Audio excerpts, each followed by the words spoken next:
Noticias CRC. Inicia a las 5 con Alberto Padilla. Un programa diseñado con el objetivo de llevarte diariamente un tema de actualidad, acompañado siempre de reconocidos editorialistas, de lunes a viernes a las 5 de la tarde por CRC 89.1 Radio. A las 5 con Alberto Padilla. Hola, ¿qué tal? Saludos, bienvenidos a esta emisión de A las 5 con su servidor Alberto Padilla. Muchísimas gracias por estarnos acompañando. Gracias por estar ahí. Le mando cálidos saludos desde la señal de CRC 89.1 Radio en San José, Costa Rica, desde donde estamos transmitiendo hasta el punto a donde usted nos está escuchando en el tiempo y también en el espacio, porque estamos saliendo en diferentes vías simultáneamente. Por ejemplo, en Facebook Live, en la página de este programa, a las 5 con Alberto Padilla. Estamos disponibles en el canal de YouTube de este programa. Estamos en podcast en las principales plataformas como Spotify, Apple Podcast, Google Podcast y otras 5 importantes más. Estamos en TikTok también disponibles. Aquí en Costa Rica, este programa que sale en vivo en este momento a las 5 de la tarde, se repite todos los días a las 10 de la noche aquí en CRC 89.1 Radio. En esta ocasión me acompaña, tratando de controlar los incontrolables, como usualmente lo hace el señor David Guerrero, y la producción general de este programa, siempre poderosa, desde Colombia, a cargo del señor Mauricio Sandoval. Bien, de una vez le adelanto que este programa, como ha sido en los últimos 6 meses, comenzará y terminará y será todo absolutamente de Donald Trump, porque todas las headlines, todos los titulares del mundo son alrededor de Donald Trump. De una vez le aviso también que la entrevista más adelante será también al respecto. Bueno, hay que decir que las famosas aranceles que el presidente Donald Trump había decidido imponer sobre México, Canadá y sobre China, sus 3 principales socios comerciales, y que en teoría deberían de haberse aplicado él confirmó que iba a aplicar los aranceles a partir de este martes, primer minuto del martes, es decir, después del primer minuto de la medianoche de este lunes, en unas cuantas horas. Bueno, pues este lunes ha sido muy precipitado. Hay que decir que ahora Donald Trump estuvo de acuerdo en postergar los aranceles de 25% a Canadá y a México por un mes. Por un mes. Estos aranceles debían de establecerse a partir del primer minuto de este martes. Tanto el primer ministro de Canadá, Justin Trudeau, como la presidenta de México, Claudia Sheinbaum, prometieron aumentar su seguridad en cada una de sus respectivas fronteras para combatir el contrabando de fentanilo hacia los Estados Unidos. La primera que acordó esto, o la primera decisión se dio sobre México después de que el presidente Donald Trump habló telefónicamente con la presidenta de México, Claudia Sheinbaum. Después hizo lo propio con Justin Trudeau un par de horas después. En el caso de Claudia Sheinbaum, acordó Claudia Sheinbaum enviar 10,000 elementos de sus Fuerzas Armadas a la frontera para ayudar, vamos a decirlo así, ayudar a sellar la frontera mexicana y así impedir el paso de fentanilo hacia los Estados Unidos. Entonces, Donald Trump accedió a no imponer los aranceles de 25%, los cuales los iba a imponer que porque México no ayudaba en lo más mínimo o era responsable básicamente de este contrabando de fentanilo desde su país hacia Estados Unidos. Y lo mismo era con Canadá. Después habló con Canadá, habló con Justin Trudeau y Justin Trudeau también aceptó mandar elementos de sus Fuerzas Armadas a su frontera para lo propio. Y entonces también se postergó por un mes. Ahora, ya hablaremos más adelante sobre esto con nuestro invitado, aunque en realidad nuestro invitado pues es más para hablar del efecto económico que el efecto político. Pero Yo le digo, mi pregunta es esta. A ver, hay varias aristas aquí que tomar en cuenta, ¿no? Pero el asunto es este. Eh, bueno, en primer lugar, el hecho de que haya puesto Donald Trump como excusa y como condición el hecho de que presuntamente Canadá y México no cooperan con Estados Unidos para detener el paso de fentanilo a su país, es decir, a Estados Unidos, el poner eso como condición o como causante, entonces deja al presidente Donald Trump como el único valorador y juez sobre qué acción o qué medida tendría que hacer México y o Canadá para que él determine que está satisfecho de que efectivamente sí están ayudando, ahora sí, a el cruce de fentanilo y por tanto entonces ya eliminamos los aranceles que les había impuesto para castigarlos. O sea, iba a ser una decisión de acuerdo a la valorización y al juicio del propio Donald Trump, ¿no? Entonces era muy difícil. O sea, ¿qué métrica, Donald Trump, te voy a dar para que me des ya la oportunidad de levantarme los aranceles? O sea, ¿qué es lo que tengo que hacer exactamente? Entonces nadie lo sabía, ¿sí? Entonces, siempre fue un show de un solo hombre, de Donald Trump. Donald Trump identificó el problema unilateralmente, asignó el problema y presuntamente él tenía la solución. Ok, pero nadie sabía cuál era la solución, solamente que México tenía que ayudar. ¿De qué manera? ¿Quién sabe cómo? Como si México no ayudara, ¿no? O Canadá, que hasta ahora nos enteramos que Canadá resulta que también cruza fentanilo. ¿Qué países más productores de fentanilo? Canadá y México, ¿no? Que pobrecitos de Estados Unidos que les mandan todo ese fentanilo a los pobrecitos de Estados Unidos, convirtiéndolos en junkies, evidentemente, por culpa de México y Canadá, ¿no? De acuerdo a lo que uno le quiere creer a Donald Trump. Bien, bueno, pues ahora resulta entonces que parece ser que todo lo que implicaba aparentemente era que México enviara 10,000 de sus Fuerzas Armadas a la frontera de 3,000 kilómetros de larga y que Justin Trudeau hiciera lo propio a su frontera con Estados Unidos, que es de 5,000 kilómetros de larga. ¿Sí?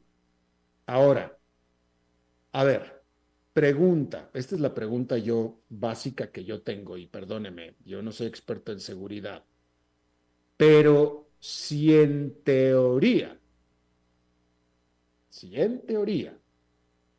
la solución, de acuerdo a lo que parece ser que es lo que piensa Donald Trump, puesto que eso fue lo que le exigió a sus contrapartes, a sus vecinos, si la solución es mándame Fuerzas Armadas a la frontera para que impidas el paso. Y si yo veo que me lo puedes impedir, entonces ya dejamos por la paz los aranceles, que supongo que esa es la inferencia de todo esto, ¿no? Pero por lo pronto todo parece indicar, ahora nos damos cuenta, que Donald Trump quería que lo único que sucediera era que Claudia Sheinbaum enviara tropas a la frontera, Justin Trudeau enviara tropas a la frontera. Eso es lo que él quiere, ¿sí? Y aparentemente ahí estaría la solución. Vamos a ver si es cierto en un mes. Pero si es así, ¿por qué no simple y sencillamente Donald Trump enviaba sus tropas a su frontera con México y con Estados Unidos a hacer exactamente lo mismo? ¿Por qué no? Si tan fácil es, de acuerdo a él, poner guardias en la frontera, pues ¿por qué no lo hacía él mismo? Y ya, que lo haga él mismo. Y así no depende de otros, que dependa del mismo. ¿Por qué no lo hace? ¿Por qué no lo hizo? Si hay alguien que tiene tropas es Donald Trump. ¿No? ¿No le parece buena pregunta? ¿Y no cree que esa pregunta tiene una respuesta? ¿Por qué no lo hizo él? Si era tan fácil como eso, ¿por qué no lo hace él? ¿Realmente confía él en Claudia Sheinbaum y en las Fuerzas Armadas de México para detener el flujo de fentanilo? Si él confía, que en teoría, por todo lo que él dice, no debería de confiar, pero sin embargo está satisfecho en que Claudia Sheinbaum envíe estas 10,000 tropas y les da el beneficio de la duda de que vayan a tener efectividad en detener el fentanilo, hombre, pues hubiera hecho eso él desde el principio, él con sus propias tropas y listo, se acabó el problema. No, vamos a agarrar el torno por los cuernos, hacerlo nosotros mismos y ya, lo hacemos nosotros y se acabó, no nos peleamos ni con Canadá, ni con México, ni dependemos de ellos tampoco. Pero no lo hizo así y debe haber un motivo muy poderoso por eso, ¿no es cierto? Como por ejemplo, que no funciona. Por ejemplo, es una de las razones por las cuales no lo ha hecho Donald Trump de esa manera. ¿Sí? Entonces, de tal manera que dentro de un mes va a ser el propio Donald Trump el que va a determinar dentro de un mes, porque dentro de un mes vamos a estar con el Jesús en la boca como estamos todos ahorita en este momento. Igual, dentro de un mes. Porque resulta que el Julio César va a estar con el dedo así, ¿sí? El dedo gordo, ¿sí? De su mano, esperando a ver qué es lo que dice él, si hacia arriba o hacia abajo, de acuerdo a lo que él sienta. ¿Qué métrica va a utilizar Donald Trump dentro de un mes para determinar las acciones de Canadá y de México si han sido efectivas o no han sido efectivas? Sabrá él, tal vez él lo sepa. Nosotros no. ¿Cómo va él a decir la ayuda de estos 10,000 elementos mexicanos sí han ayudado a detener el fentanilo? ¿Cómo lo va a decir? ¿Cómo lo va a determinar? ¿Quién sabe? Y bueno, eso es a lo que estamos sujetos ahora en el mundo, a un Donald Trump, que es de nuevo un show de un solo hombre, donde él solo se inventa los problemas, él se inventa los orígenes del problema y se inventa las soluciones. Y se inventa los castigos al problema y las soluciones. Él solo, solito, solito. Aquí lo único que estamos haciendo nosotros es como los chinitos, nomás milando. Y ya, a esperar a ver qué se le ocurre. ¿Sí? Eh, y bueno, otro, otra arista de este asunto, que no me voy a detener mucho porque ya lo hemos hablado bastante, es, fíjese usted cómo, esta es una opinión mía, pero fíjese usted cómo, porque todas estas acciones, de acuerdo a mi opinión, todas estas acciones Donald Trump las está haciendo porque le está hablando a su base, que es lo que siempre ha hecho Donald Trump, hablarle a su base, le está hablando a su gente, no a su pueblo, que es diferente, no le está hablando a su pueblo, le está hablando a su base, a su gente, ¿sí? Y durante su primera presidencia, el que siempre constantemente le estuviera hablando a su base, tenía una explicación, de acuerdo a mi opinión y a mi visión, muy sencilla. Estaba buscando la reelección. Todo el tiempo, los 4 años, estuvo en campaña, buscando la reelección, que finalmente no se le dio. Después siguieron los 4 años de Joe Biden, mismos 4 años que él siempre estuvo hablándole a su base, siempre, siempre, siempre, y que su base se entretiene y se emociona y salivea y babea con acciones como las que está haciendo en este momento Donald Trump. Y, o sea, así es como sabemos que le está hablando a su base. Toda esta faramaya de las aranceles, estas bravuconadas, agarrarla contra Panamá, que contra Groenlandia, contra la OTAN, etcétera, todo eso es hablarle a su base. Todo es hablarle a su base, que quieren ver a un machote, quieren ver a un gorilota, un orangután en el poder poderoso, que todo el mundo le escuche. Eso es lo que quiere la base de Donald Trump y él está hablando a eso. Y como le digo, en los primeros 4 años de su presidencia, o en su primera presidencia, él le hablaba a la base porque estaba buscando la reelección. Y todo era dirigido a la reelección, todo. Reelíjanme, reelíjanme. No me importa lo que el mundo piense de mí, no me importa si amedrentamos a México, es más, por eso estamos amedrentando a México, etcétera. Reelíjanme, reelíjanme, reelíjanme. Ok, ya estamos en su segundo periodo.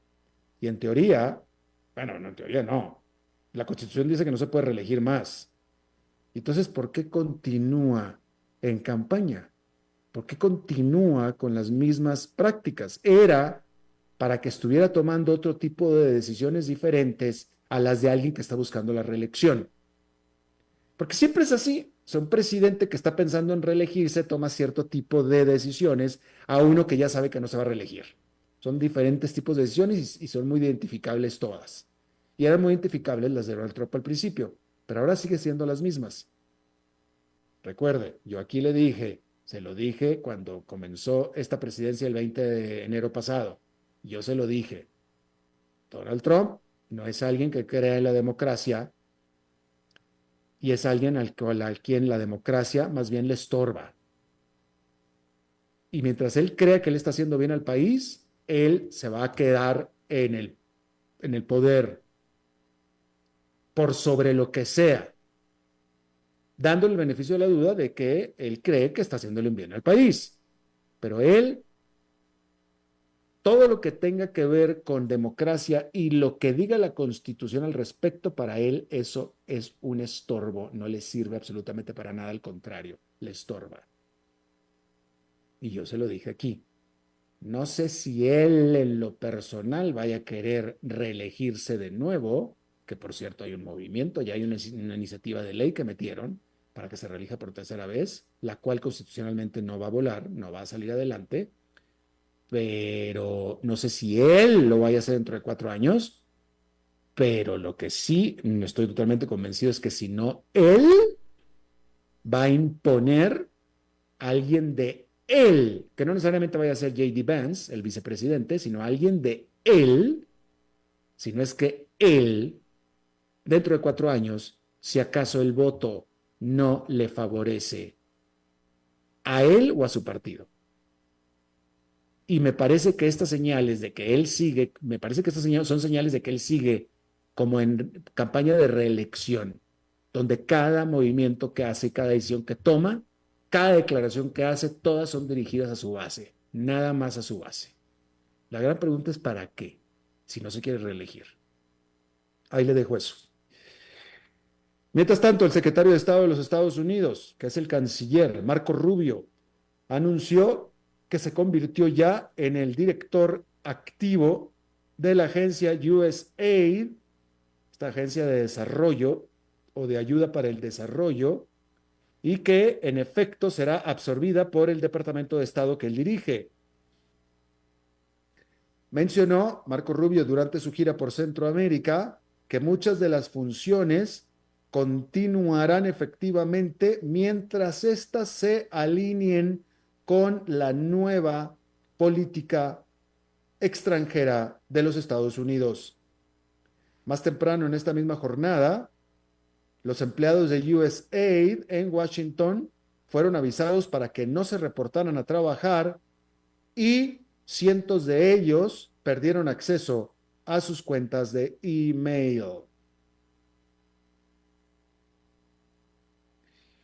Donald Trump firmó una orden ejecutiva o un decreto ordenando al secretario del Tesoro o a la Secretaría del Tesoro de los Estados Unidos a que forme un fondo soberano, un fondo financiero soberano,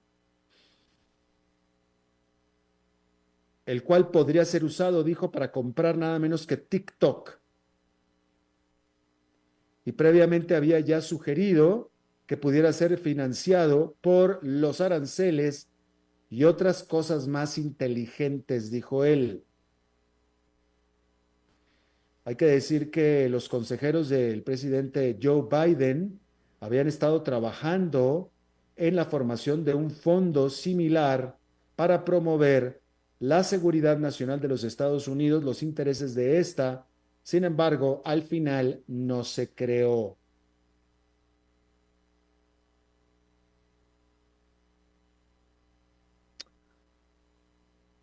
En Moscú, el líder de un grupo paramilitar prorruso de nombre Armen Sarkisian, que es el líder de un grupo paramilitar prorruso en el este de Ucrania, fue asesinado por un bombazo en un edificio de apartamentos de lujo en la capital rusa, de acuerdo a los medios de comunicación estatales rusos.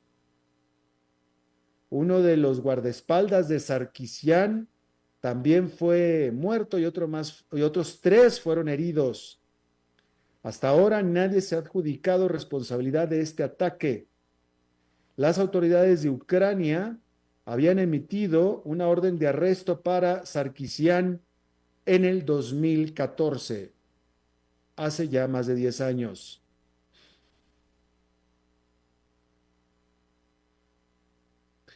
En Bélgica, Bart de Wever se convirtió en el primer ministro después de que 5 partidos acordaron el viernes el formar una coalición. De Wever,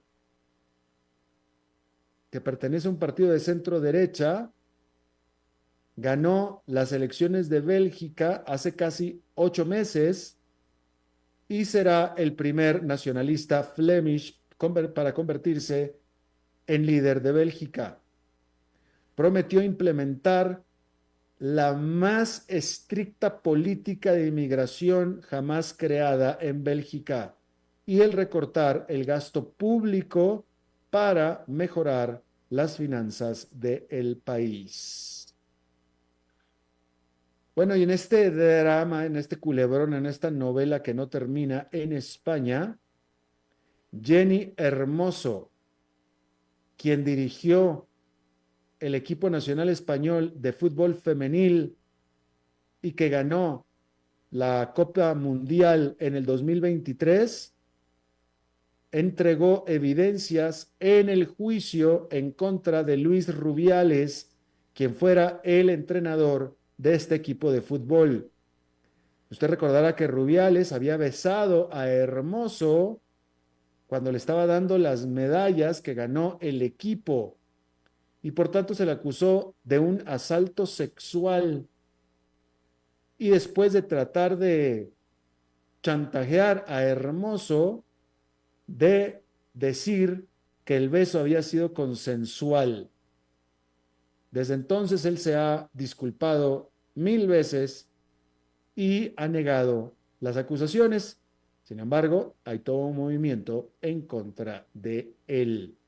En un principio, Jenny Hermoso no ni se quejó y se negó a quejarse en un principio. Incluso había dicho que a ella no le pareció nada malo. Pero después, ella dijo que no le pareció problema. Eso fue lo que dijo, que no le pareció problema. O sea, ok, que a lo mejor no haya sido consensual el beso, que ok, que se lo plantaron, etcétera, pero no le pareció problema. Pero después sucedieron las cosas y pues ahora ya le vio el problema. Y este es el problema en el que está metido el señor Rubiales. Así es que ahí lo tiene usted. Por cierto, aquí estoy viendo otra vez, una nota separada, digo, por cierto, a lo que estábamos hablando de el fentanilo. Realmente, Estados Unidos lo que tiene es una epidemia de drogadicción. Realmente lo tiene. Entre agosto del 2023 y agosto del 2024, es decir, en un año, entre agosto del 2023 y agosto del 2024, déjenme, voy a sacar aquí la cuenta porque ya me dio la curiosidad, ¿eh? ¿Qué va? Entre agosto de 2023 y agosto del 2024 murieron en Estados Unidos por sobredosis 90,000 personas. Por sobredosis, la gran mayoría por fentanilo. Estamos hablando de un promedio que casi alcanza 250 personas por día. 250 personas por día, casi, en Estados Unidos por sobredosis y esto ya se sabía, ya del 23 al 24, del 2023 al 2024, ya la crisis mayor estaba de bajada, franca bajada. Es decir, el promedio antes era mucho mayor, ¿eh? Ya viene mucho de bajada, realmente de bajada. ¿sí? Aún así, perecen entre 200 y 250 personas diarias por drogadicción, por sobredosis, ¿sí? Por sobredosis. Que queremos pensar que son drogadictos, ¿no? Es otra cosa. Eh, Donald Trump afirma que es culpa de México y de Canadá, ¿no? Es decir, todos estos 250 que mueren diario, 90,000 en un año, al final, de acuerdo a Trump, son culpa de México. Son culpa de México. Eso es lo que él dice. Y entonces, con la ayuda de México, no, mejor dicho, con la ayuda de los aranceles y obligando a México, esta cifra va a caer. La pregunta es, ¿usted cree? ¿Usted cree? ¿Usted cree que cada uno de estos 250 que se mueren de sobredosis es por culpa de México? ¿No? Bueno, ahí lo tiene usted. Bien, bueno, decir que el primer ministro de Israel, Benjamin Netanyahu, arribó ya a la capital de Estados Unidos para reunirse con oficiales de ese país. Este martes se reunirá con el presidente Donald Trump. Hay que decir que esta reunión que tiene, la primera que tiene Donald Trump con un colega extranjero, es una señal inequívoca de la muy cercana relación entre ambos, así como también, por supuesto, de la urgencia de los temas que tienen que tratar. Hay que decir que esta visita de Netanyahu viene mientras se realizan las negociaciones sobre la siguiente fase del cese al fuego en Gaza, que está próxima a continuar. Hay que decir que algunos en el gobierno de Netanyahu están más que ansiosos de restablecer la guerra en contra de Hamas, pero Donald Trump quiere que la guerra termine y termine ya de una vez. Por supuesto que Israel también quiere terminar la guerra, pero pues tiene otras urgencias también, como por ejemplo detener a Irán de que siga desarrollando una arma nuclear y si así fuera necesario incluso por medio de un ataque militar. A esto, Donald Trump favorece más bien el utilizar sanciones para obligar a Irán a sentarse a la mesa a negociar. Netanyahu también discutirá si acaso Israel puede aliarse en un gran acuerdo, una gran alianza con Arabia Saudita. Pero para que esto suceda, tiene que hacer una serie de concesiones, tendría que hacerlas para los palestinos, cosa que es absolutamente, prácticamente imposible que vaya a volar dentro de los ultranacionalistas que tiene él dentro de la coalición que lo apoyan en casa. Así es que bueno, eso es la parte de lo que viene a tratar de dilucidar Benjamin Netanyahu a Washington esta semana. Esta semana también, este lunes, también por Donald Trump, se reunió la Junta Ejecutiva de la Organización Mundial de la Salud en Ginebra para hablar sobre el progreso en la cobertura de salud mundial, un reporte sobre migración ética y la salud de los trabajadores, cambio climático, polución del aire, pero por supuesto que el gorila encerrado en el closet, usted sabe perfectamente quién es el hecho de que Donald Trump acaba de sacar a los Estados Unidos de la agencia de la Organización Mundial de la Salud. Hay que decir que esto es importante porque, primero que nada, Estados Unidos paga una membresía anual de 126 millones de dólares y aparte le provee a la Organización Mundial de la Salud 1.300 millones de dólares al año en programas específicos que elige Estados Unidos apoyar, programas de la organización, ¿sí? Y por supuesto que la pérdida de toda esta plata, pues significa fuertes problemas de financiamiento y de presupuesto para la Organización Mundial de la Salud, que incluso ya está pronosticando un déficit de 18% en su presupuesto, ¿sí?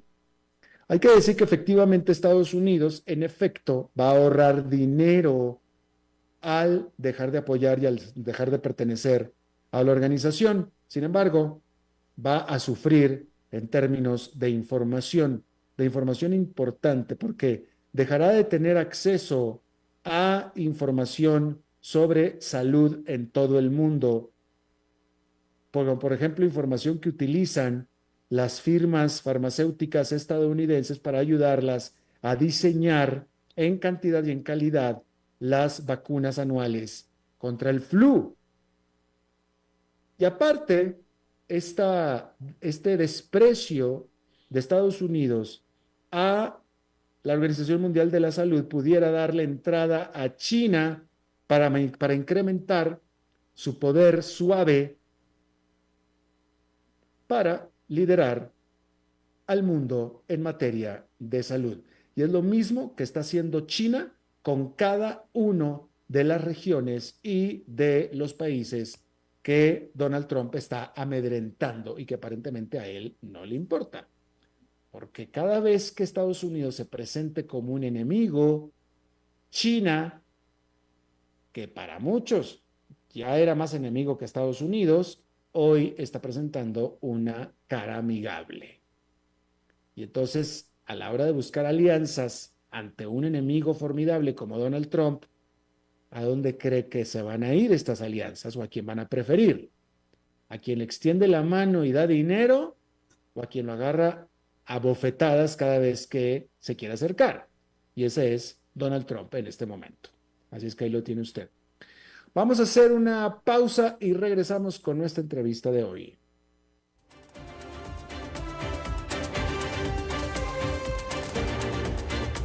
Seguimos escuchando a las 5 con Alberto Padilla.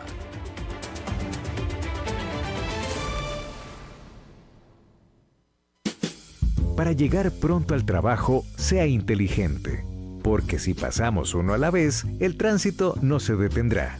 Por eso, sea cortés, uno a la vez. Un mensaje de esta emisora asociada de Canara. Transcomer presenta Visionarios. Mi nombre es Richard Palacios, tengo 30 años. Desde el primer momento la persona encargada de Transcomer que me contactó fue muy transparente con toda la información, me dijo cuánto iba a ganar desde el día 1 y gracias a eso hemos podido comprar un carro o comprar una casa de contado básicamente.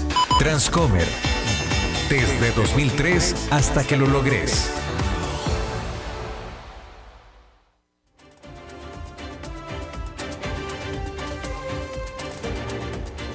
Volvemos a las 5 con Alberto Padilla.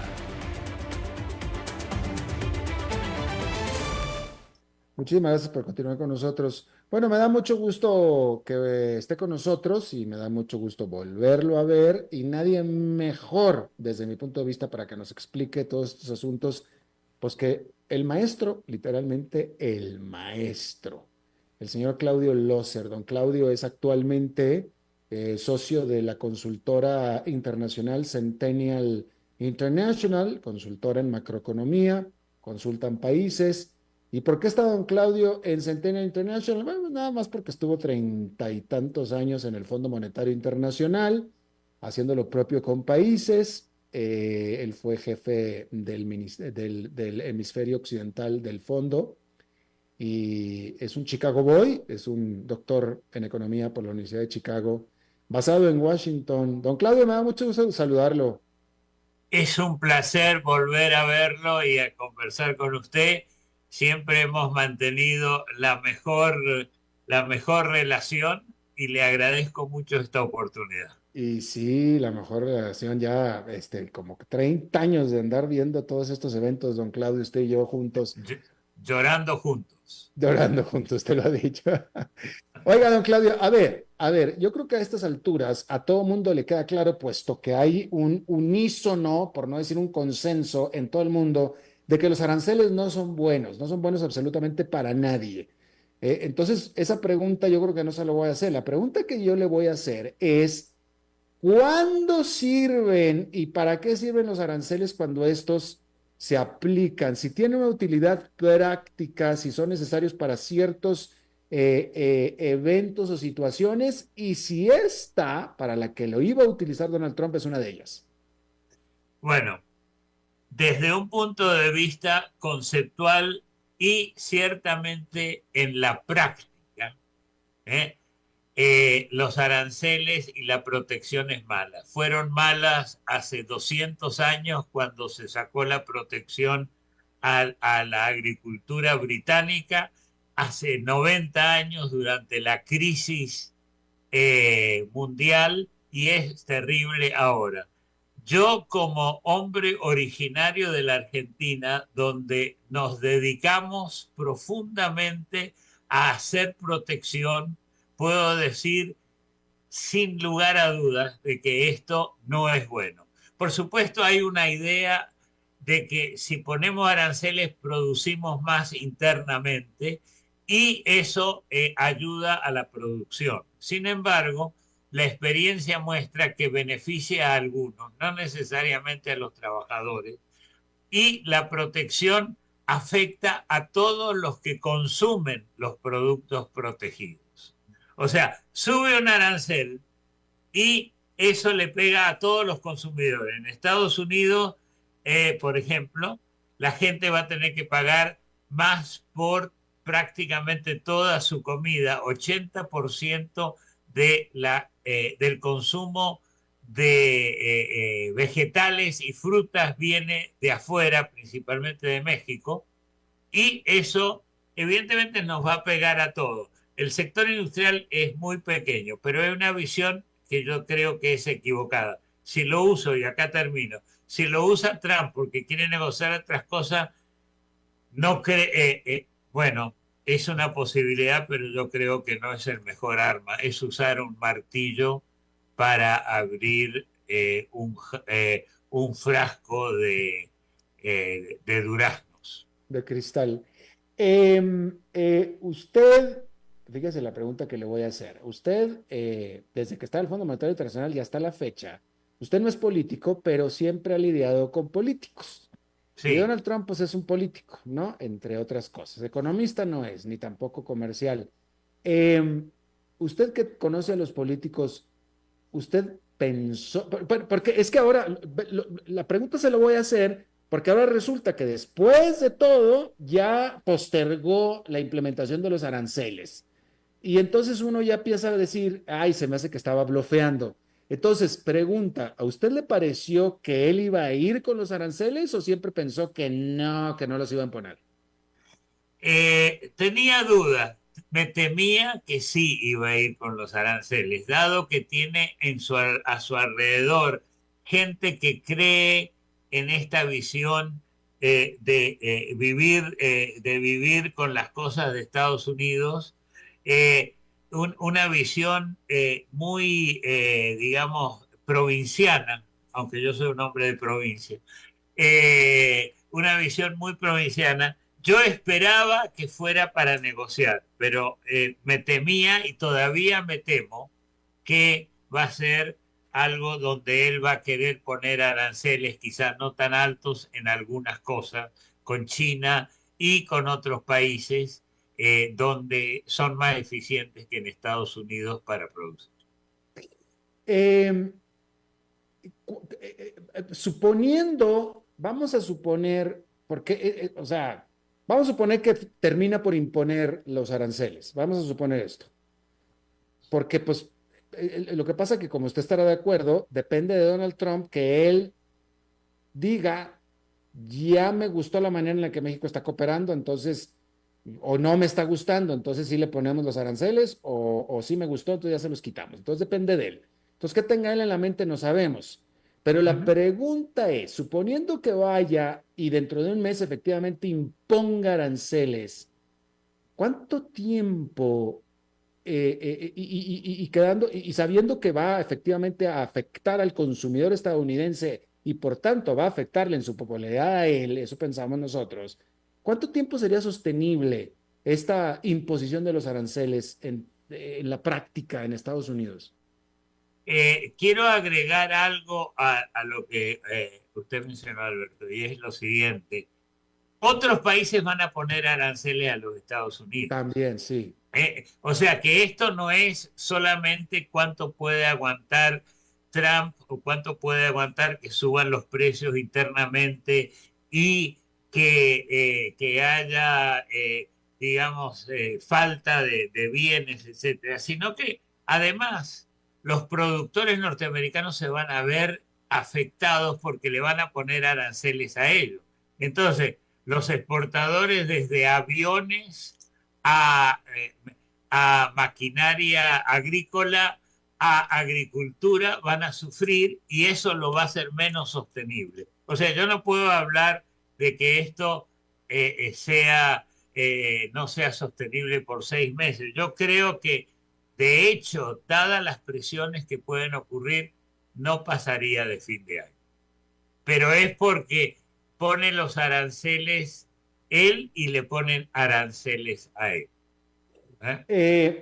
Y pregunta, una vez que alguien te impone aranceles a ti, sí o sí tienes que responder de la misma manera. No puedes no tener represalia.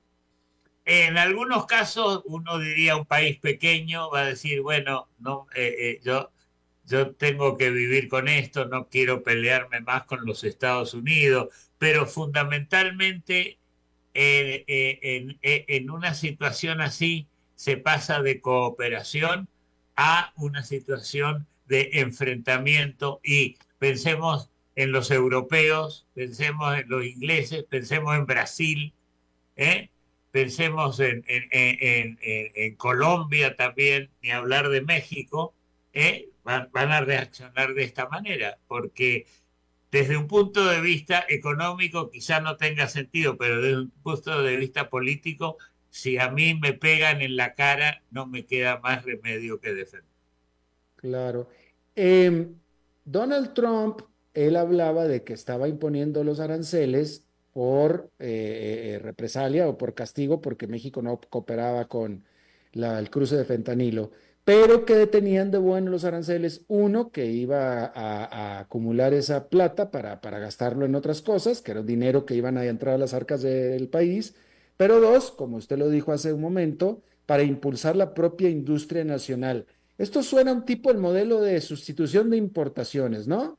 Eso es el modelo de sustitución de importaciones, muy recordado por mi compatriota Prebisch en la CEPAL, Exacto. que en esa época más o menos se inventó por otras razones, pero esto es sustitución de importaciones ineficiente, porque es sustitución de importaciones eficiente, pero normalmente poner estos aranceles altos terminan generando monopolios internos, porque dicen no tengo la competencia afuera, puedo cobrar lo que se me da la gana. Es decir, ok, funciona en el sentido de que sí impulsa la industria nacional, pero no es eficiente. Usted lo ha dicho mucho mejor que yo. Es así. Así Y en es. América Latina, usted mencionó Brasil. Brasil, o sea, y es una pregunta. Brasil es un país poco abierto, no muy abierto, con un mercado muy grande porque tiene muchos habitantes. Sería fácil, es pregunta, estoy preguntando, sería fácil para una empresa brasileña suplir al mercado interno. De hecho, lo hacen. No tengo necesidad de exportar porque aquí tengo muchos clientes adentro, pero no es eficiente eso.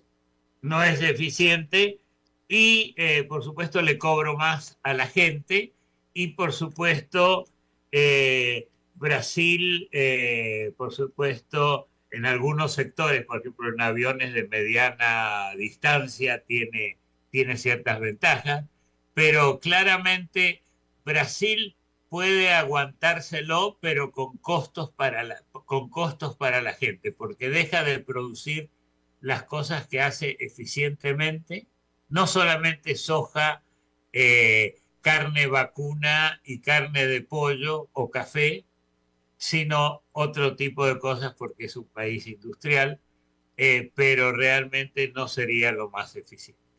Bien, ahora, Estados Unidos es un país que puede aguantar, un país muy fuerte, mucho más fuerte que la economía de México, ¿no? Sí. Ahora me parece que hemos estado muy centrados en lo que sucedería en Estados Unidos. ¿Qué pasaría en México si y cuando Donald Trump decida imponer estos famosos 25% de aranceles a todo lo que México exporta a Estados Unidos y México haga la represalia consecuente? Bien, México es el principal exportador a Estados Unidos. México, o sea, no solamente que Estados Unidos le compra más a México que a China y que a Canadá y que a cualquier otro, eso evidentemente le va a pegar a México muy fuertemente. México no compra tanto de Estados Unidos, o sea, eso lo he estado viendo en un trabajo que he estado haciendo recientemente sobre América Latina. México compra de China, compra de los países latinoamericanos, de Europa.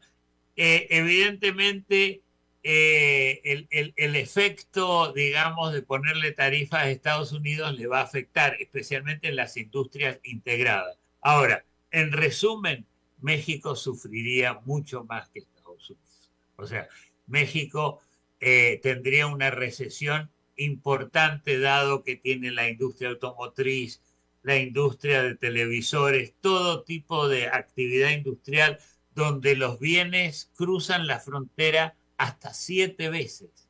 O sea, vienen de Estados Unidos una parte, se arma otra parte en Estados Unidos, en México o en Canadá, se vuelve a Estados Unidos, se vuelve a México y hay ese tipo de cosas en parte automovilística, en la parte de productos electrónicos. Entonces, esto le pegaría muy fuerte, no solo a Estados Unidos, pero ciertamente a México. Sería una tragedia para el país.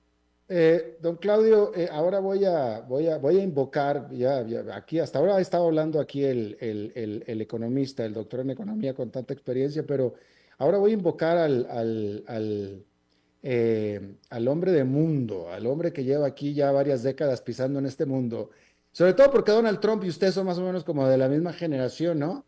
Él es Eh, solo 2 años menor que yo. Ahí está, son de la misma generación, precisamente.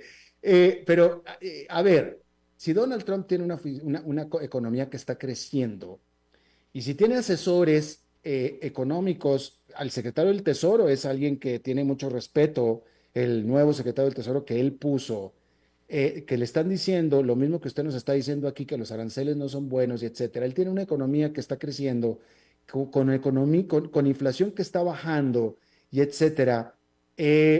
Nadie creería en su sano juicio que él quiere estropear el desempeño económico de su país. Uno pensaría que él lo que quiere, como cualquier presidente supuestamente quisiera, que es poner techo sobre las cabezas de los estadounidenses y alimentos sobre las mesas. Y si pone los aranceles, no parece que eso sea conducente para ello. ¿Nos puedes tú dar una idea de qué es lo que quiere Donald Trump, qué está buscando, por qué lo hace, qué pretende? Yo creo, o sea, yo veo el macartismo de los años 50 de nuevo, solamente que en la figura del presidente. A ver. Él piensa que o él dice que Estados Unidos ha sido abusado, que él cree que él va a traer, que él tiene la capacidad de reconstituir el modelo imperial de principios o de fines del siglo XIX y principios del siglo XX. O sea, yo no lo entiendo. O sea, como persona moderadamente educada y enfrentada al mundo que soy, no puedo entender cómo él tiene esa actitud. Quizá porque algunos dicen porque él se crió en el mercado inmobiliario de Nueva York, muy duro, y ahí era todo pelearse y si para que yo gane, vos vas a perder o tú vas a perder, pero fundamentalmente es una visión, a mi juicio, no, o sea, no presidencial, no de liderazgo. O sea, no quiero criticarlo demasiado, en una vez me terminan diciendo que no soy una persona deseada acá en los Estados Unidos, Qué bien pero pudiera pasar. realmente o sea, yo soy un Chicago boy, no soy boy, pero de eso soy conservador económico, pero no puedo entender este tipo de actitud. Eh, Se lo voy a preguntar de otra manera porque ya se la pregunté antes. Donald Trump no va a imponer los aranceles, está fanfarroneando, ¿cierto? Creo que Sería una locura, 90% sería una es una locura. locura, pero él de todas maneras piensa que esto puede funcionar. O sea, Lo que puede, yo lo que él creo que él piensa que puede entiende, funcionar es amedrentar a los vecinos. mientras más los asuste, mejor. Yo soy grandote y te voy a pegar. Eso Eso, es. eso, eso, eso. Perdón que lo ponga en términos tan científicos. No, que era lo que necesitaba yo. Sí, sí, sí, o sea, de lo que se trata es amedrentar, de ser bully, pero, De o sea, ser pero bullying es totalmente. O sea, yo vivo en Estados Unidos hace 52 años y no he visto algo así. ¿y necesita Estados Unidos algo así? No, no, ¿Necesita Estados Unidos be great again, whatever that means? no. Es el país importante, tiene peleas con China, evidentemente, pero es un país poderoso, creativo, y lo que es interesante es que está fijándose en la parte de manufactura. Quiero proteger de manufactura. Ya no hay Él- manufactura. ¿eh? Ya no hay Bueno, el manufactura. tema es que dentro de la economía de Estados Unidos, esto es algo que me sorprendió, la manufactura es solo 14%, 15% del total de la actividad económica. No es nada. No es Sí, nada. puede aumentarla al 25%, pero el 75% que no es eso, va a sufrir. Exacto, exacto. Sí, es que es manufactura. Estados Unidos dejó de ser un país manufacturero, lo más mínimo. No, Ahora no, ya pasó de eso. O sea, hace tiempo. Bangladesh es un país manufacturero. ¿Sí? Eh, La abso- República Dominicana. ¿Eh? Absolutamente, ¿Sí? absolutamente. México en parte. Totalmente. Em, am, eh, ¿Cómo va? ¿Cómo ay, a dónde cree usted? Ok, no lleva ni un mes en el poder, ¿sí? Lleva 3 semanas y Dos, estamos ahorita dos metidos semanas, en... 2 semanas. Exacto, lleva 2 semanas y es como si hubiera estado 20 años ya. Este, ¿Dónde cree usted que vamos a estar a finales de año en Estados Unidos? Con todo Creo esto. que va a haber una reacción muy fuerte, ¿m? Que va a haber reacción a nivel de justicia, del Poder Judicial, que va a haber incluso una reacción por parte de los legisladores y que mucha gente que lo apoyaba de pronto va a decir, pero no me está apoyando en lo que yo hago. O sea que yo creo que va a haber él puede ponerse en su castillo, pero va a haber una reacción bastante fuerte en contra que va a hacer que tenga que echar marcha atrás a estas cosas. Eso es mi predicción. Evidentemente significa dentro de su propio partido, porque en este momento el Claro, Congreso es republicano, ¿verdad? exacto. Y hay muchos que van a decir, si seguís así, no me van a elegir a mí. Entonces, dado que él, aunque quisiera ser presidente por un plazo más, es solamente presidente por 4 años y no creo que pueda cambiar, evidentemente la gente va a empezar a preocuparse de su parte. Bueno, pues ahí está. Pues le agradezco mucho, don Claudio Loser, socio de Centennial International, esta consultora internacional. Me dio mucho gusto verlo de nuevo y espero verlo pronto otra vez, don Claudio. Gracias. Siempre a su disposición, aunque me haga preguntas difíciles, que siempre las hizo. Gracias, don Claudio. Le mando un fuerte abrazo. Igualmente. Adiós. Hasta luego. Y bueno, eso es todo lo que tenemos por esta emisión de A las 5 con su servidor Alberto Padilla. Muchísimas gracias por habernos acompañado. Espero que termine su día en buena nota, en buen tono, y nosotros nos reencontramos en 23 horas. Que la pasen muy bien. A las 5 con Alberto Padilla fue traído a ustedes por